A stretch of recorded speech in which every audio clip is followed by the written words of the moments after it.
I felt that my character, Rachel, was the heart and soul of that picture.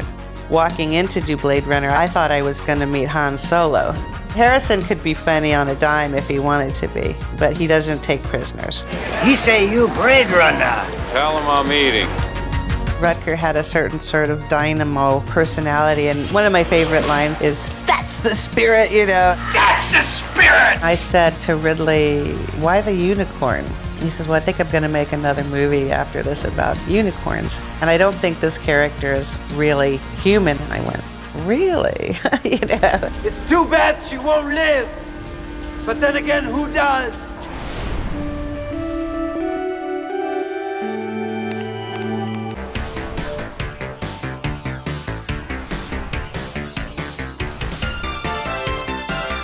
Tron was a warrior. He dominated the game grid.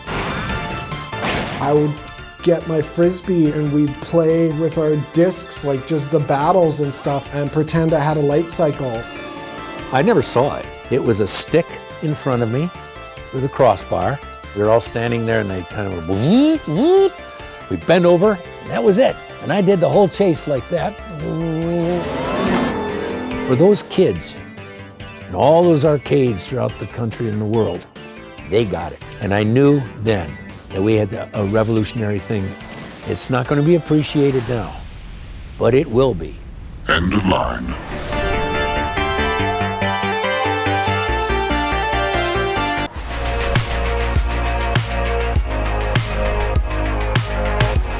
Really the next level in terms of poster art is the VHS box. That's what you were using to make your choices. A movie that had been playing to crickets in theaters was now a movie that people thought, oh, this must have been a big hit.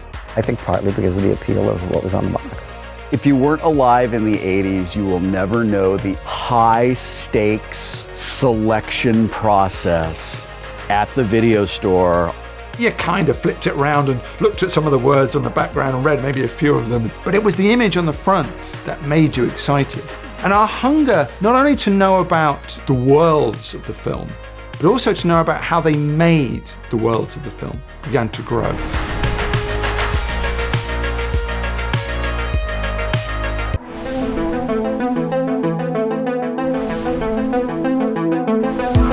Do or do not. There is no try. George Lucas was a gift. He changed the whole world of cinema. He introduced all of these new ideas. George is more of an idea person, someone that has these great, fantastic visions. And I was a little bit surprised because he was talking about the budget for Empire Strikes Back. I'm thinking, this guy is this monolith as far as creativity is concerned. But here's a guy thinking about, well, how much money am I spending to put an idea together? You know, it's show business. You know?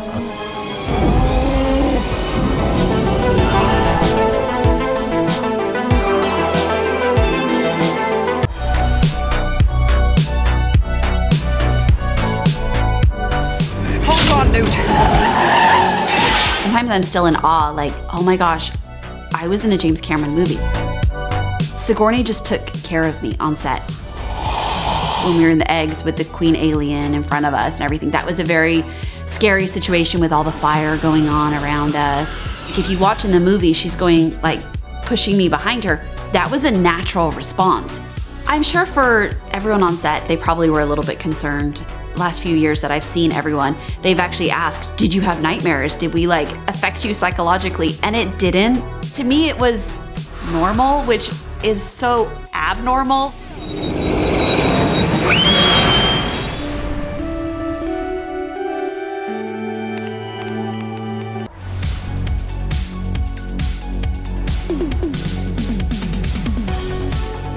By the Navigator was wish fulfillment for every 12-year-old. Randall Kleiser was an amazing director and was able to really bring things out of me so I could really immerse myself in that world.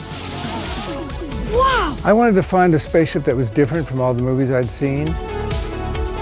When I first walked into that set of the interior spaceship, that cool, reflective Mylar, I remember just being blown away by it. Working with the puppets and that world was really cool. They were all built into the set.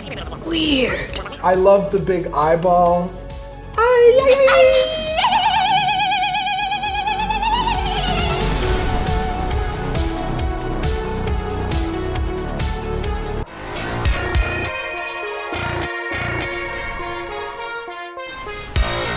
I was very inspired by the editing of Terminator, the speed of Terminator, the harshness of Terminator. Come with me if you want to live.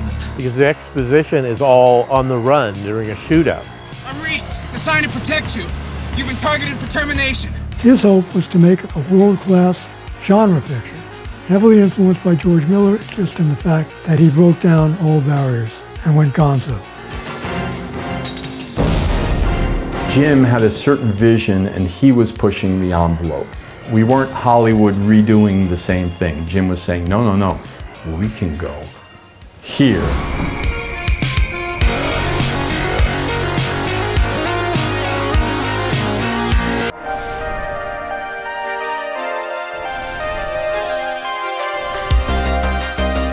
It was the teenage Frankenstein.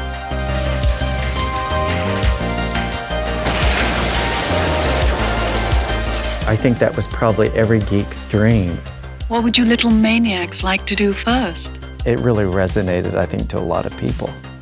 Kelly LeBrock, she had a sense of humor and a sexuality and a confidence and a personality. I can be a real serious bitch. The ultimate theme of Weird Science was be yourself and you'll still get the girl. It may not be that girl, but you'll still get the girl. Drop and give me 20. You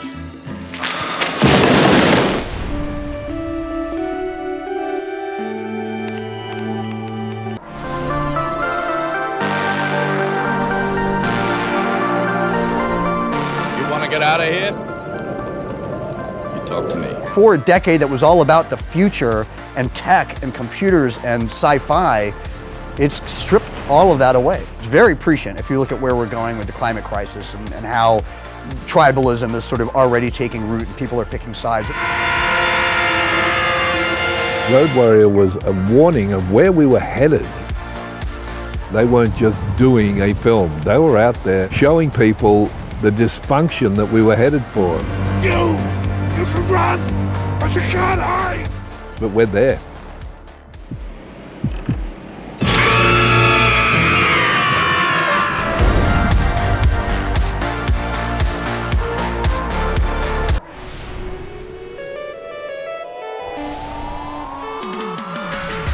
You'd think that there would have been this big battle with Boba Fett and someone and Han, right? He just gets like accidentally rocket packed into the side of the Jabba's big space cruiser. Boba Fett was supposed to be the main villain in Return of the Jedi, but George decided he did not want to make more Star Wars movies. And that's why he was going to condense the third trilogy and the redemption of Darth Vader into Return of the Jedi.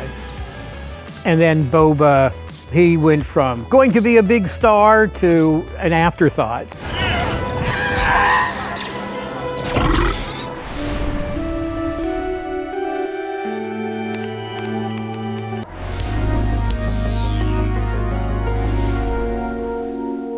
I loved the worlds that existed in all of these science fiction movies, and I wanted to explore them as fully as I could. Very satisfying to work on pictures like that where you bring a whole universe to life. And we start discussing the script, and I hire illustrators and storyboard artists.